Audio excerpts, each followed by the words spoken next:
জাঁকজমকপূর্ণভাবে অনুষ্ঠিত হয়েছে London enterprise একাডেমির বার্ষিক জিসিএসই এবং অ্যাম্বাসেডর অ্যাওয়ার্ড প্রদান অনুষ্ঠান। বুধবার সন্ধ্যায় একাডেমির হলরুমে আয়োজিত এই অনুষ্ঠানে 2024 সালের বিদায়ী শিক্ষার্থীদের অসাধারণ জিসিএসই ফলাফলের জন্য সম্মাননা জানানো হয়। এছাড়াও 2022 সালের প্রাক্তন শিক্ষার্থীদের দেওয়া হয় উষ্ণ অভ্যর্থনা।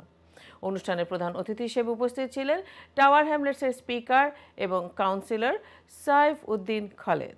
বিশেষ অতিথি হিসেবে বক্তব্য রাখেন বিশিষ্ট আইনজীবী মোহাম্মদ তাসনিম আকুঞ্জি।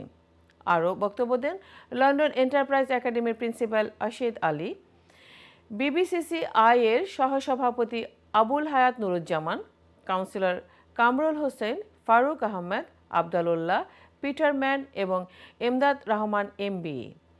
অনুষ্ঠানে শিক্ষার্থীদের অভিভাবক, স্কুল গভর্নর সহ বিভিন্ন পেশার মানুষ বিপুল উৎসাহ নিয়ে অংশগ্রহণ করেন। অতিথিরা একাডেমির সাফল্যের প্রশংসা করেন এবং ভবিষ্যতে আরও উন্নতির জন্য শুভকামনা জানান।